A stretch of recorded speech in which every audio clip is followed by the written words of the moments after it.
Oasis Morning Glory on the Spirit. Big Al here with you. Now joined by the beautiful Rachael. Oh, I was heartbroken last night. I couldn't watch. Yeah, it was pretty hard to watch myself, actually. Standing there at the end, I didn't see that coming at all, so it was really quite a shock. I felt like Alex, when he said Alex, it was in slow motion. It was just like... Did you hear the heart beating? It was like... I really honestly could, because I was just sitting there, I'm like, this isn't going to happen. No way. And yeah, it was a very, very sad moment. You handled it like a champion, bud. Oh, thank you. You put it all on the line. Yeah. You really did. As soon as they meet your family, it's real. Definitely. And then... I saw your eyes kind of well up a little bit, but you didn't. Me, I would have just been, yeah. Well, I think I cried enough back at home. So, I think because I was in such a state of shock, it took me a while to sort of process it. So, obviously, when you're in shock, there's no tears. Yeah. And I think, I was able to sort of hold myself together and have the exit that I was happy with, actually. Yeah, when I watched it last night. When they edited together, it was a bit weird when Nikki said goodbye to you right as you left. It was almost like, Nikki comes across as just a sweetheart, but it kind of made her seem a little evil right at the end. She's like, see ya. I did see that little glimmer, but... it was a bit weird. It was just kind of I think it was just like how they've caught her on that angle, because Nikki and I, out of those girls there, we were the closest, so...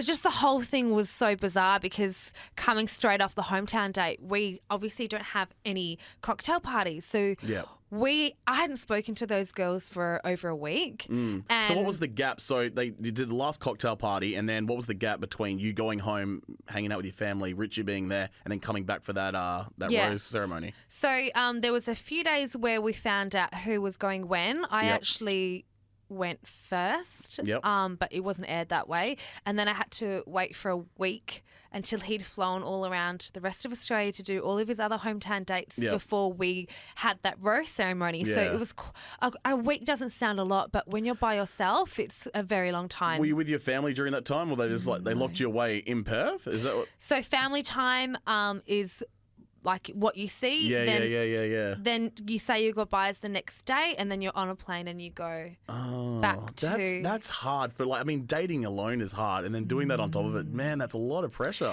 Yeah, it's a lot of time to sort of think and mull over everything, like every little tiny detail about the hometown date. It would go over and over and over in my mind. Like, did I do that okay? Or what did I say? Oh my gosh, did I really say that? So, but yeah, overall, I thought that the hometown date went, beautifully. So, I was happy. I don't think I think, as Richie said, he can't fault anyone.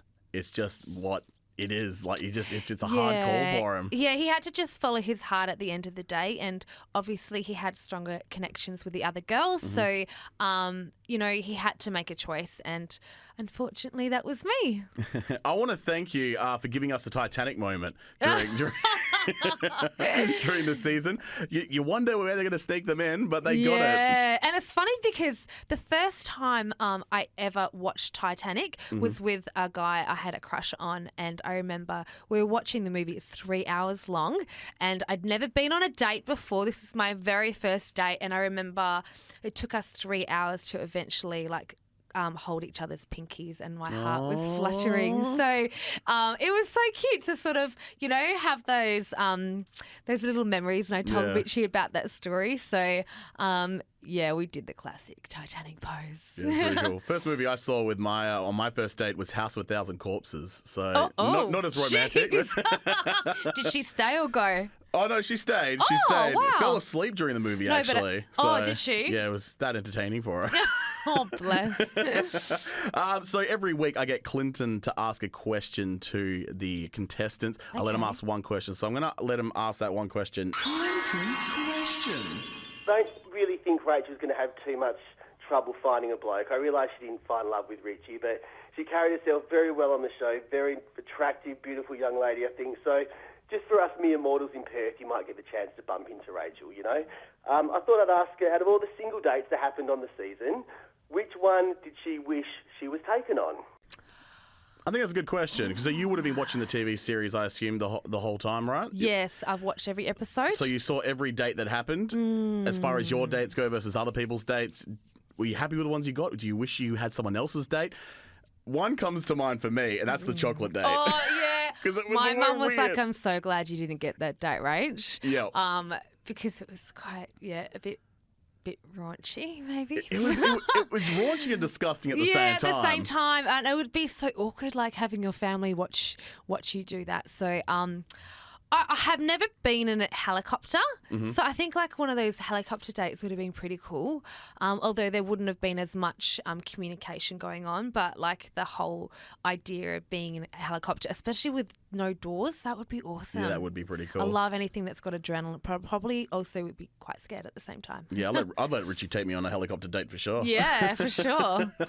Now, with the series is wrapping up, we're at the stage now where the media is desperately trying to find out who is the winner. They've got their journalists out there. They're being a bunch of douches, let's be honest, trying to spoil it for everyone. Do you have a message that you want to send to the journalists and all these media publications that are trying to spoil it for everyone? Actually, I feel like they actually don't know anything. Yep. They try and pick up a story here and there from no matter what, like, oh my gosh, they'll reverse a picture of somebody that's got a ring not on their wedding hand. Yeah. But I guess it's great because it's conversation. Yeah, and that's people true. are constantly talking about the show and it's questioning here or there. Is he married? Has he got a baby? All these sort of questions keep popping up. So for me, I'm just like quite entertained, like, haha, you guys know nothing. That must feel pretty cool to sit there laughing at it.